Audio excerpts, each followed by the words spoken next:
সম্প্রতি ফরিদপুর ৪ আসনের যে দুটি ইউনিয়ন ভাঙ্গা এবং আলগীকে ফরিদপুর ৪ আসন থেকে বিচ্ছিন্ন করে ফরিদপুর ২ আসনে সংযুক্ত করার প্রতিবাদে কিন্তু তৃতীয় দিনের মতো অবরোধ কর্মসূচি চলছে ঢাকা খুলনা মহাসড়কে। আমি এই মুহূর্তে রয়েছি ঢাকা খুলনা মহাসড়কে, তবে এখানকার আন্দোলনকারীদের সাথে কথা বলবো এবং তারা কি বলছেন সেটি আপনাদেরকে জানাবো।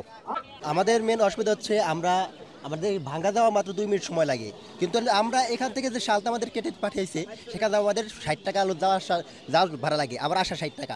আমরা কেন আমাদের ২ মিনিট রাস্তা পার হয়ে আমরা ৬০ টাকা ভাড়া দেবো? এটা আমাদের একটা অসুবিধা। মূলত আমাদের প্রধান সমস্যা, আমরা ছাগলের ৩ নম্বর বাচ্চা হইতে চাই না।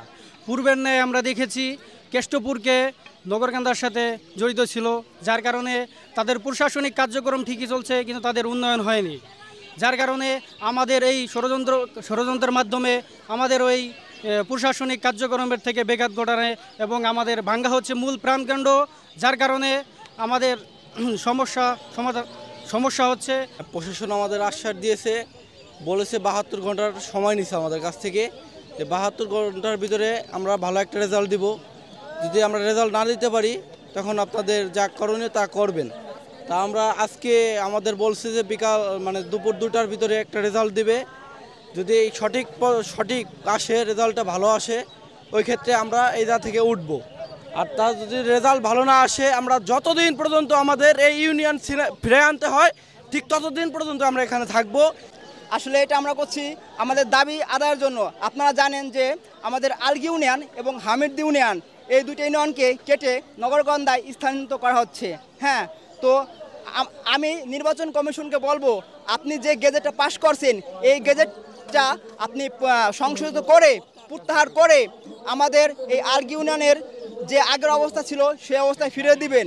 এই অবস্থা ফিরিয়ে না দেওয়া পর্যন্ত আমরা রাজপথ অবরোধ করব এবং আমরা শান্তিপূর্ণভাবে বিক্ষোভ মিছিল পালন করব। আমি এলাকার সাধারণ মানুষ হিসেবে দাঁড়াইছি। আমার বাপ দাদা হয়তো ভাঙ্গা আলগী ইউনিয়ন ভাঙ্গার সাথে জড়িত। একেবারে আমাদের যে কলেজটা এটাও আমাকে আলগী ইউনিয়নের ভিতর, একেবারে ভাঙ্গা থানার পাশে লাগানো। আমরা যদি এই আলগী ইউনিয়নকে সালতা নিয়ে যাই তাহলে আমাদের দুর্ভোগের আর শেষ নাই। আমরা যে কোনো একটা কাজ করতে গেলে সালতা যাওয়া লাগবে, এমপি থাকবে সালতা, সই আনবার গেলেও সালতা, অন্তত 5 দিন ঘুরে বা তাই কবে পাবো কোথায় পাবো জানি না।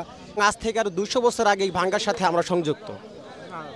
যদি হঠাৎ করে আমাদের কাছে কিছু না শুনে না জেনে রাজনৈতিক স্বার্থের জন্য তারা আমাদেরকে মনে কষ্ট দিয়ে আমাদের মা মাটিকে অন্য থানা যোগ করে, স্বাভাবিক আমরা ব্যথিত হবই। আমাদের আলগীকে এবং হামিদদিকে কে বা কারা কাইটা আপনার ইসের ভিতরে সালতার ভিতরে ঢুকাই দেওয়া হয়েছে। আমরা তীব্র নিন্দা জানাই এবং এই আলগী ইউনিয়নকে দ্রুত ফিরিয়ে দিতে হবে। অনেক দুঃখে পাথর। আমি ফরিদপুর জেলা ভাঙ্গা থানা 7 নং আলগী ইউনিয়নের একজন জনসাধারণ। আজকে আমরা যে এই রাজপথে নেমেছি, আমাদের এই 7 নং আলগী ইউনিয়ন এবং প্লাস এর সাথে হামিদ ইউনিয়ন কেটে নিয়ে গিয়েছে। এই কারণে আমার বাড়ি ভাঙ্গা থেকে পশ্চিমে 5 টাকা ভ্যান ভাড়া দিতে হয়। আজকে আমরা জানি না কোন উদ্দেশ্যে এটা রাজনৈতিক ব্যাপারে করেছে কিনা জানি না, যদি করে থাকে এটা তার সম্পূর্ণ ভুল।